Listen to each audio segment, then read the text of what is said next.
ओम श्री गुरु चरण कमलेभ्यो नमः। मित्रों, हमारे भाव परिचय के इस श्रृंखला के आज चौथे वीडियो में हम आपको चतुर्थ भाव के विश्लेषण के बारे में बताएंगे। विस्तृत जानकारी होगी, आप थोड़ा थोड़ा करके सीखेंगे। मेरा आपसे रिक्वेस्ट है कि आप एक पेन पेपर जरूर रखें अपने साथ। अगर आप ज्योतिष सीखना चाहते हैं या इसमें आपकी रुचि है तो पेन पेपर रखने से आप अपने नोट्स बना सकेंगे। अपने नोट्स बनाने से आपको ज्यादा अच्छी तरह से याद रहेगा और आपके काम आएगा। फलित ज्योतिष बताने में आपकी जितनी समझ इन बेसिक्स में होगी उतना अच्छा आप फलित बता सकेंगे। हम इसमें आपकी पूरी मदद करेंगे। हम धीरे धीरे कुछ चीजों को और बढ़ाते जा रहे हैं जिससे कि आपको ज्योतिष की समझ शीघ्रता से हो। ज्ञान हो तो कल्याण हो। आपको कुंडली के बारे में इतना ज्ञान हो चुका है कि कुंडली किसी बच्चे की, जिसको हम जातक कहते हैं, मेल को जातक, फीमेल को जातिका, उस बच्चे की ये जो स्टार्स की उसके पैदा होने के टाइम, जन्म के समय पर जो स्टार्स का स्काई में चित्र होता है, स्पेस में जो चित्र होता है, वो स्टार्स के अरेंजमेंट को, प्लैनेट्स के अरेंजमेंट को हम लोग इस तरह से दर्शाते हैं। और इसको दर्शाने में हम लोग जो बनाते हैं तो 1 2 3 4 5 6 7 8 9 10 11 12 भागों में बांटते हैं। इन 12 भागों को हम राशियां कहते हैं। इन 12 भागों को हम भाव भी कहते हैं। राशि एक अलग चीज है, भाव अलग है। भाव के बारे में हम लोगों ने बात करनी शुरू करी तो हमने कहा कि ये प्रथम भाव है, ये प्रथम भाव है, ये द्वितीय भाव है, ये तृतीय भाव है, ये चतुर्थ भाव है, ये पंचम भाव है, ये छठा भाव है, ये सातवां भाव है, ये आठवां भाव है, ये नवां भाव है, ये 10वां भाव है, ये 11वां है और ये 12वां है। प्रथम भाव हमारे शरीर के बारे में, हमारे बारे में, मैं, मेरा सोल, मेरी आत्मा, मेरा, इन सब चीजों के बारे में बताता है, जैसा कि मैं आपको पूर्व में बता चुका हूं। दूसरा भाव इसके पोषक के रूप में माना जाता है, तो धन, कुटुंब के बारे में ये बताता है। ये भाव आत्मा के पोषण के लिए और शरीर के पोषण के लिए, दोनों के लिए जाना जाता है। इससे मुख भी इसी से देखते हैं, वाणी इसी से देखते हैं, इसी से हम कई चीजों को देखते हैं जो हम आपको पूर्व में बता चुके हैं। तीसरा भाव इस भाव की रक्षा के लिए होता है, ये इसका संरक्षक है, ये इसका पोषक है, ये इसका सस्टेनेंस हाउस है। दूसरे भाव को सस्टेन रखने वाला, दूसरे भाव को रक्षा करने वाला। इसलिए ये भाव ब्रेवरी का होता है, ये हमारे ताकत का होता है, हमारे बल का होता है, हमारे पौरुष का होता है, हमारे पराक्रम का होता है, जैसा कि हम आपको पूर्व में पिछले वीडियो में बता चुके हैं। उसके बाद में ये आज हम बताने जा रहे हैं आपको चतुर्थ भाव के बारे में। और ये चतुर्थ भाव हमारे सुख का स्थान होता है, ये हमारे सुख का स्थान होता है, ये हमारी माता का स्थान होता है। इसको हम भूमि, भवन, वाहन स्थान के नाम से भी जानते हैं, मातृ स्थान के नाम से भी जानते हैं। ये हमारे हाउस ऑफ लग्जरीज का भाव रिप्रेजेंट करते हैं। हम इसको कहते हैं हाउस ऑफ लग्जरीज। एक और चीज यहाँ पर हम बताना चाहेंगे कि पहला भाव, पांचवा भाव और नवा भाव ये हमारे धर्म त्रिकोण को रिप्रेजेंट करता है। देखिए, हमारा पूरा का पूरा जीवन 4 स्तंभों के ऊपर निर्धारित है, धर्म, अर्थ, काम और मोक्ष। ये 4 स्तंभ हमारे जो वैदिक धर्म के बारे में, हमारे सनातन के बारे में जो हम बात करते हैं तो हम कहते हैं कि हमारा जीवन इन 4 चीजों के ऊपर निर्धारित है, हमारा धर्म, हमारा अर्थ, हमारा काम और हमारा मोक्ष। तो एक धर्म त्रिकोण होता है जो कि 1, 5 और 9 से मिलकर बनता है। तो एक ट्रायंगल ये बनेगा जिसको हम कहेंगे धर्म त्रिकोण। ये वाला ट्रायंगल होगा 1, 5, 9 का कॉम्बिनेशन। उसमें पहला भाव उसका पहला त्रिकोण, उसका पहला त्रिकोण बन जाएगा, पांचवा भाव उसका दूसरा त्रिकोण होगा और नवा भाव उसका तीसरा त्रिकोण होगा। इसको विष्णु और लक्ष्मी दोनों का स्थान माना जाता है। प्रथम भाव को विष्णु और लक्ष्मी दोनों का स्थान माना जाता है, इसलिए बहुत ही शुभ भाव होता है, ये बहुत ही शुभ भाव होता है। ये पांचवा भाव जो है ये लक्ष्मी का स्थान माना जाता है, लक्ष्मी का स्थान नवा भी होता है। तो इस तरह से ये विष्णु स्थान, ये लक्ष्मी स्थान, ये लक्ष्मी स्थान। यहाँ पर हम आपको और बताएं कि ये दूसरा भाव, छठा भाव और 10वां भाव, इन तीनों को मिलाकर एक त्रिकोण बनता है जिसको हम अर्थ त्रिकोण कहते हैं, जो धन से संबंध रखता है, धन से संबंध रखने वाला त्रिकोण होता है।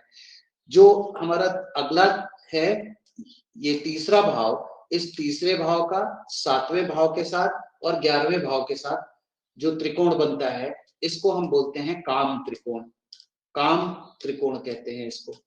और जो चौथा भाव है जिसके बारे में हम आज आपको बताने जा रहे हैं, ये चौथा भाव, 8वां भाव और 12वां भाव, चौथा भाव, 8वां भाव और 12वां भाव, ये मिला के एक त्रिकोण बनाते हैं।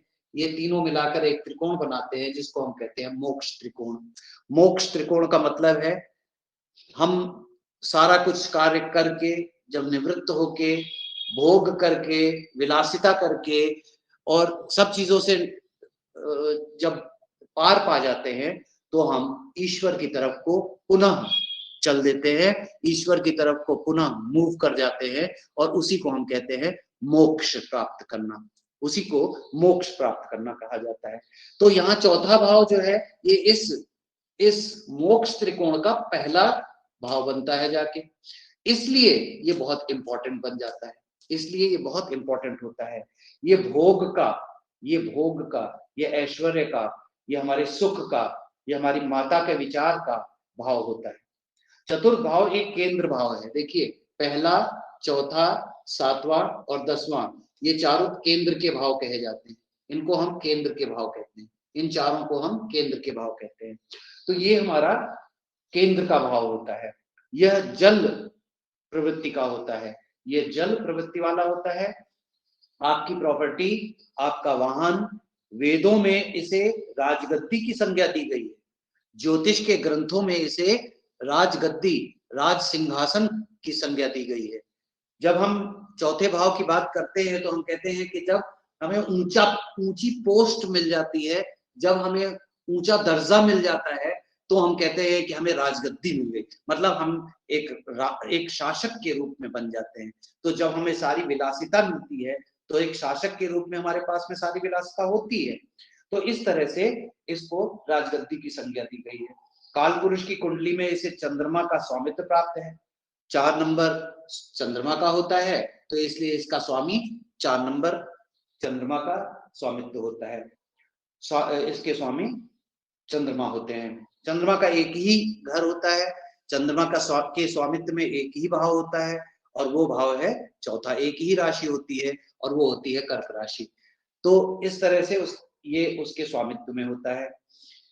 मोक्ष त्रिकोण का ये पहला त्रिकोण है, ये मैं आपको बता चुका हूं। आपके हार्ट का भी विचार, आपके पिता के मारक भाव का भी विचार यही बन जाता है, क्योंकि ये पिता स्थान है, इस पिता स्थान का ये 7वां बनता है। पिता स्थान के 7वें को हम मारक स्थान मानेंगे, 7वां स्थान होने के कारण ये पिता का मारक स्थान बन जाता है। चौथे भाव के कारक चंद्रमा होते हैं, चौथे भाव के कारक चंद्रमा होते हैं। चंद्रमा जल को रिप्रेजेंट करता है, इसीलिए इस लग्न के जातकों को, इस लग्न के जातकों को, इस राशि के जातकों को नदी के पास, जल के पास, समुद्र के पास जाकर मानसिक शांति मिलती है। इन लोगों को वहां जाना बहुत पसंद होता है, ये वहां रहना पसंद करते हैं, जहाँ नदी हो, जल हो, कोई जल का सोर्स हो, तो ये वहां इनको बहुत सुख मिलता है। तो इसलिए क्योंकि ये जल का भाव है। चतुर्थ भाव हमारे डोमेस्टिक एटमॉस्फेयर को भी बताता है। हमारे डोमेस्टिक एटमॉस्फेयर का मतलब है हमारे घरेलू वातावरण के बारे में। जिस स्थान में आप रहते हैं उस स्थान का वातावरण कैसा होगा, वहां आपको मानसिक शांति मिलेगी, मेंटल कंफर्ट्स मिलेंगे या नहीं मिलेंगे। कभी कभी ऐसा होता है, कुछ लोग हमारे पास में आते हैं कुंडली का विश्लेषण करवाने के लिए, तो कहते हैं मैं जब घर में आता हूं तो मुझे बहुत परेशानी होती है, जब तक मैं घर के बाहर रहता हूं मैं बहुत सुखी रहता हूं, जैसे ही घर में घुसता हूँ कलेश होता है, मुझे घर काटने को दौड़ता है, घर में मुझे बिल्कुल अच्छा नहीं लगता। तो ऐसे लोगों का आपको समझ लेना चाहिए कि उनका चौथा भाव पीड़ित है। भाव जब पीड़ित होता है तो यही नकारात्मक रिजल्ट्स देता है। तो ऐसे लोगों का चतुर्थ भाव यदि खराब होगा तो व्यक्ति का घर उसे काटने दौड़ेगा। ऐसा व्यक्ति घर के बाहर बहुत खुश रहेगा, घर में घुसते ही क्रोध बढ़ जाएगा, माता से दूर रहेगा, अपने जन्म स्थान से अलग रहेगा तो तरक्की करेगा। अगर जन्म स्थान से अलग रहेगा, माता से दूर रहेगा तो तरक्की करेगा। अगर माता के पास रहेगा, जन्म स्थान पे रहेगा तो उसकी तरक्की रुक जाएगी। इसलिए ऐसा व्यक्ति विदेश की तरफ जाना पसंद करता है। तो हमने ये ज्यादातर देखा है, ये हमारा एक पर्सनल ऑब्जर्वेशन भी है कि जिन कुंडलियों में चौथा भाव पीड़ित होता है ऐसे लोग विदेश में बहुत सक्सेसफुल होते हैं। यानी कि विदेश जाने का एक कंडीशन ये भी बन जाता है कि आपका चौथा भाव पीड़ित होना चाहिए।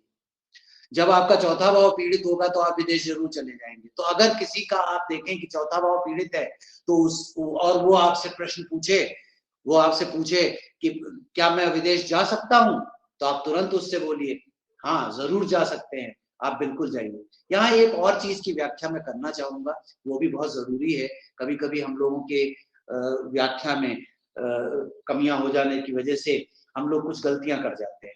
जैसे विदेश की व्याख्या हम क्या करेंगे, तो विदेश को ऐसा नहीं है कि हम ये मानेंगे कि हम यूरोप जाएंगे, हम अमेरिका जाएंगे तो विदेश कहेंगे, ऐसा नहीं होता है।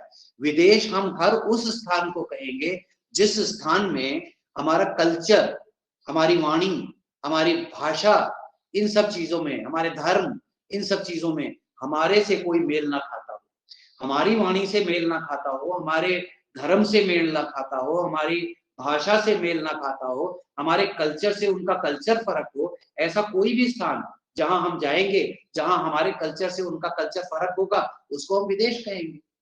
सारे उन तरह के। तो अगर मान लीजिए हम रहते हैं कहीं नॉर्थ में और अगर हम साउथ में चले जाते हैं तो हमारे लिए साउथ का वो स्थान विदेशी की तरह से होगा, क्योंकि साउथ में भाषा अलग है, वहां का कल्चर अलग है, वहां का क्या खान पान अलग है, वहां की बोली अलग है, तो हमारे लिए वो विदेशी ही हुआ। साउथ का कोई व्यक्ति अगर नॉर्थ में आ जाता है तो उसके लिए भी इसी प्रकार का होता है। साउथ का व्यक्ति नॉर्थ में आता है तो उसको भी यहाँ की भाषा, यहाँ का कल्चर, यहाँ का खान पान सब नया लगता है, उसको अलग लगता है, इसलिए उसके लिए वो विदेश हो जाता है। इस तरह से विदेश को डिफाइन करना खाली ये नहीं है कि हम देश छोड़ के चले जाएंगे। हम अपने ही देश में अगर अपने स्थान से किसी ऐसे दूसरे स्थान में जाते हैं जहां कल्चर बदल जाता है, यहाँ जहां धर्म बदल जाता है, जहां पे खान पान बदल जाता है, जहां पे वाणी बोली बदल जाती है, भाषा बदल जाती है, उस स्थान को विदेश मानेंगे। तो विदेश में जाकर यानी कि अपने घर से बाहर रहकर, अपने घर से अलग रहकर, अपने जन्म स्थान से अलग रहकर जो भी व्यक्ति है वो बहुत सुखी रहेगा, वो बहुत तरक्की करेगा, वो ज्यादा कमाई करेगा और कमाई के लिए ऐसे स्थान पर ही जाएगा। तो यहाँ हम बता दें कि यह स्थान हमें गति प्रदान करता है, क्योंकि हम जब जाएंगे, हम मूव करेंगे, हम मोक्ष की तरफ को भी मूव करेंगे। मूव करेंगे तो गति कहाँ से आएगी, हमको कहाँ से ये ताकत मिलेगी कि हम उस तरफ को मूव करें। तो ये सारी चीजें पंचम भाव से, ये हम सारी चीजें चतुर्थ भाव से ही आएंगी, ये चतुर्थ भाव से ही आएंगी, क्योंकि यह भाव हम पंचम भाव का 12वां बनता है। और पंचम भाव कौन सा है, पंचम भाव का ये 12वां बना। और पंचम भाव कौन सा है, पंचम भाव हमें ज्ञान देता है। किस चीज का ज्ञान देगा, किस चीज का ज्ञान देगा, हमें ज्ञान के थ्रू मोक्ष के बारे में बताएगा। हमें जब ज्ञान होगा मोक्ष के बारे में तभी हम उसकी तरफ मूव कर सकेंगे। तो ये मोक्ष का ज्ञान बनता है। मोक्ष का भाव है ये 12वां भाव। 12वें भाव का 1 2 3 4 5 6 छठा भाव बन रहा है। ये 12वें भाव का ये छठा भाव बन रहा है, पंचम भाव। और 12वें भाव का 1 2 3 4 5 पंचम भाव बन रहा है, चतुर्थ भाव। तो चतुर्थ भाव मोक्ष भाव का मोक्ष भाव का ज्ञान भाव बनता है। इसलिए यही भाव हमको ज्ञान देगा इस चीज का, मोक्ष के बारे में, तो हम मोक्ष की तरफ मूव कर सकेंगे, तो हम मोक्ष को प्राप्त करने का साधन बनाएंगे, मोक्ष को प्राप्त करने के तरीके ढूंढेंगे। यह भाव माता का भी होता है। मैंने इसको अभी ये बताया आपको कि यह भाव माता का होता है। जरा माता की बात करें तो आप याद करिए, शैशव काल में एक बच्चा, छोटा बच्चा हमेशा अपनी माँ की गोद में ही छुपा रहता है। उसको अपनी माँ की गोद सबसे सुरक्षित नजर आती है। उसको इससे ज्यादा सुरक्षित भवन कोई नजर नहीं आता। उसको कहीं पर भी डर लगता है, लेकिन माता की गोद में सबसे खुश होता है। तो सुख का भाव, सबसे ज्यादा सुख हमको कहाँ मिलता है? माता की गोद में मिलता है। सबसे ज्यादा अगर हमको पोषण मिलता है, वो कहाँ से मिलता है? माता की छाती से मिलता है। हमें वायु भी माता अपने आंचल को हिला देती है, हमें वायु मिल जाती है। वायु हमारे प्राण को पोषित करता है, हमारी आत्मा को पोषित करता है, तो वहां से हमें पोषण मिल रहा है, हर तरह का पोषण मिल रहा है। माता हमें संस्कार देती है। माता हमें जब संस्कार देती है तो हमारे ज्ञान का भी पोषण हो रहा है। वहां पे हमारे कुल के रिवाजों के बारे में, कुल के ट्रेडिशंस के बारे में भी हमको ज्ञान हो रहा है। तो इन सब चीजों के बारे में भी हमको जानकारी हो रही है। तो इस तरह से बहुत सी चीजों के बारे में हमें माता की गोद से पता लगता है। तो माता की गोद सबसे बढ़िया है, सबसे ज्यादा लग्जूरियस है, इसीलिए माता को यहीं से देखा जाता है। और माता का स्थान भी यही माना जाता है, यही माना जाता है। यह भाव माता का भाव होता है। जब हम परेशान होते हैं तो हमें माता की याद आती है। जब हमको शांति की आवश्यकता होती है तो हम माता के पास जाते हैं। माता हमको सही रास्ता दिखाती है।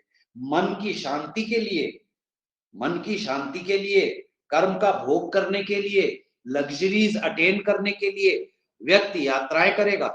यात्राएं करेगा, छोटी छोटी यात्राएं, बड़ी यात्राएं, ये सारी यात्राओं के लिए भी यही भाव देखा जाएगा। चतुर्थ भाव से ही यात्राओं को हम देखेंगे। यहाँ हम भगवान श्री राम की कुंडली को देखें तो हमें एक और ज्ञान होता है। यहाँ इस वृतांत को भी बताना आवश्यक है। भगवान श्री राम को आप देखिए, शैशव काल को छोड़कर, शैशव काल को छोड़कर उनके बारे में जो कुछ भी रामायण में लिखा मिलता है, उसमें हमें यही पता लगता है कि पहले शिक्षा प्राप्त करने के लिए वो जंगल में रहे। उसके बाद में वो अपने घर से बाहर वनवास में रहे। 14 साल का समय उन्होंने रावण से लड़ने में लगाया, उसमें विदेश में रहे। लंका गए, लंका विदेश था। लंका विदेश जाने का सारा भरसक प्रयत्न किया। बल किसका था? बल भ्राता का था। भाई के बल के साथ वो लंका गए। लंका में जाके, विदेश में जाके उन्होंने वहां पे अपने दुश्मन को, अपने शत्रु को पराजित किया, और पराजित करके वो फिर से वापस लौट कर आए। वो फिर वापस लौट कर आए। तो उनका जीवन सारा का सारा अपने घर से दूर गुजरा। और अपने घर से दूर रहकर उन्होंने क्या प्राप्त किया? उन्होंने क्या प्राप्त किया? मोक्ष को प्राप्त किया। उनके उनके जन्म का कारण क्या था? उनके जन्म का कारण था रावण के विनाश करने का। रावण का विनाश करने के लिए उन्होंने सारे जतन करे और उसका विनाश किया। ठीक है ना? तो इस तरह से उनको, उनके इस वृतांत से हमें क्या समझ में आता है कि घर से बाहर रहकर भगवान राम ने भी मोक्ष को प्राप्त किया। मोक्ष को प्राप्त किया। उनके पास में क्या नहीं था? इतना बड़ा महल था, नौकर चाकर थे, भूमि भावन भवन वाहन, राजपाट, सब कुछ था। लेकिन उन्होंने उसको त्याग करके माता से दूर जाकर, विदेश में जाकर, लंका में, विदेश में जाकर बचपन से शिक्षा ग्रहण करने के लिए, रावण का संहार करने के लिए, माता के कारण, ये सब किसके कारण हुआ? माता के कारण। क्योंकि चौथा भाव उनका भी दूषित था। आप भगवान राम की कुंडली को हम आपको बताएंगे, हम आपको पढ़ाएंगे। आप सबसे पहले उसी को पढ़ेंगे तो आप देखेंगे कि वहां पर उनका चौथा स्थान दूषित होने के कारण, कमजोर होने के कारण उनको ऐसा करना पड़ा। उनको ऐसा करना पड़ा। तो इस चीज से आप एक दिमाग में ये बैठा लीजिए कि फलित करने के समय अगर आप पाते हैं किसी का चौथा भाव कमजोर है, निर्बल है, दूषित है, तो उसको घर से बाहर रहने की ही सलाह देना उचित रहेगा, घर से दूर रहने की ही सलाह देना उचित रहेगा। अब कुछ लोग आते हैं, पूछते हैं क्वेश्चन, हमें वाहन कब मिलेगा, हमारा मकान नहीं बन पा रहा है, हमारा मकान कब बनेगा, हमें ऊंची पोस्ट कब मिलेगी, हमारा प्रमोशन कब होगा। इन सारे प्रश्नों का उत्तर हमें चौथे भाव से ही मिलता है। इन सारे प्रश्नों का उत्तर हमें चौथे भाव से मिलता है। हमें यश मिलेगा कि नहीं मिलेगा, हमें विद्या, राज, घर से निकलना, वाहन, माता, खेत खलियान, बाग बगीचा, विश्वास, झूठा आरोप। अरे कोई हमारे ऊपर किसी तरह का झूठा आरोप लगाता है तो भी चौथे भाव को ही देखना पड़ेगा हमें। तालाब, कुआं, पानी, दुख, चार पहिए, पहले पुराने जमाने में होते थे, हाथी, घोड़ा, ये सब लग्जरी के आइटम्स होते थे, ये सब लग्जरी की चीजें होती थी। जिसके घर में हाथी घोड़ा होता था उसका गेट भी बड़ा होता था, तो उसका मकान भी, भवन भी जो है वो महल जैसा होता था, ऊंचा होता था। तो ये सब चीजों को रिप्रेजेंट करते हुए हम क्या कहते हैं, चौपायों का होना। अब आज के समय में देखिए, ज्योतिष को हमें जब पढ़ेंगे तो हमको एक चीज का ध्यान रखना पड़ेगा, काल, समय, ये बहुत इंपॉर्टेंट होते हैं। हम पुराने युग की बात नहीं कर पाएंगे जब नए युग की बात करेंगे। आज के समय के परिप्रेक्ष्य में अगर हम देखें तो हाथी घोड़ा तो किसी के पास होता नहीं, तो इसलिए हम क्या मान के चलेंगे, हम मानेंगे कि कार, चार पहिया वाहन, बड़े वाहन, कीमती वाहन, इनका होना यही चौपाया कहलाएगा। तो चौपाये का होना, मातृ पक्ष यहां से ही देखा जाएगा। मातृ पक्ष मतलब जब माता को देखेंगे तो माता की तरफ के जितने भी रिलेटिव्स हैं उनके बारे में भी हम यहीं से जानेंगे। पिता की आय, क्योंकि ये पिता का स्थान ये है, पिता की जो आय होगी वो यहाँ से होगी, क्योंकि ये उसका सप्तम स्थान बनेगा, तो ये पिता की आय होगी, पिता के आय का स्थान यही बनेगा, पिता के आय का स्थान यही होगा। इसके बाद में पिता की संपत्ति, हमारा हृदय, जनता के द्वारा हमारा समर्थन किया जाए ना, चार पहिया वाहन, दूध, पानी आदि चतुर्थ भाव से ही देखे जाते हैं। दशम का भोग स्थान है, अर्थात हमारे कर्मों से मिलने वाले सुख को हम भोग सकेंगे कि नहीं भोग सकेंगे, हम उनका सुख उठा सकेंगे कि नहीं उठा सकेंगे, उसका भी यहीं से निर्णय होगा। चतुर्थ भाव से देखने से हमें पता चलेगा, शैशव अवस्था में हम माँ की गोद में सबसे ज्यादा प्रसन्न होते हैं, माँ के आंचल से ही वायु मिल जाती है, माँ की छाती से पोषण मिल जाता है, और सबसे सुरक्षित भवन भी वही होता है। माँ की गोद में ही बैठकर हम कहाँ कहाँ घूम आते हैं, वाहन भी तो माँ बन जाती है, क्योंकि हम उसकी गोद में बैठे बैठे सबको ही भ्रमण कराते हैं, तो हमारा वाहन भी वही बन जाती है। तो भूमि, भवन, वाहन, माता, सारा कुछ इसी भाव में समा जाता है। इस तरह से इस भाव के बारे में हमको उम्मीद है कि आपको अच्छी तरह से समझ में आया होगा कि इस भाव के बारे में हम जो भी गणना करेंगे वो गणना किन किन चीजों के बारे में होगी, सुख के बारे में होगी। अब देखिए, पंचम भाव का ये 12वां बनता है, छठे भाव का ये 11वां बनता है, छठे भाव का ये 11वां बनता है, 1 2 3 4 5 6 7 8 9 10 11, तो छठे भाव का 11वां हो गया, ठीक है ना। इसी तरह से आप देखें तो आप पाएंगे कि कई इसके भावों से संबंध बन जाएंगे, कई भावों से इनके संबंध बन जाएंगे। तो ये चतुर्थ भाव जो होता है ये अन्य भावों से भी संबंध रखता है, जिसकी वजह से और केंद्र में होने के कारण ये बहुत इंपॉर्टेंट भाव बन जाता है। इसके बारे में और भी चीजें हम आपको आगे बताएंगे जब हम राशियों के बारे में बात करेंगे, जब हम गुण स्वरूप ग्रहों के गुण स्वरूप के बारे में बात करेंगे, और जब हम ये बताएंगे कि इसमें बैठे हुए ग्रह इसके ऊपर किस तरह से प्रभाव डालेंगे, हम प्रथम भाव में बैठे हुए ग्रहों का किस तरह से क्या प्रभाव होगा ये बताएंगे। ये सारी चीजें जब हम आपको बताएंगे तो आपका ज्ञान और आगे बढ़ेगा और आप फलित करने में सक्षम हो जाएंगे। तब तक के लिए अगले वीडियो के लिए इंतजार करें। तब तक के लिए नमस्कार, आपका दिन शुभ हो, ईश्वर आपके साथ हो। सर्वे भद्राणि पश्यन्तु, सर्वे जना सुखिनः भवन्तु, सर्वे सन्तु निरामया। धन्यवाद।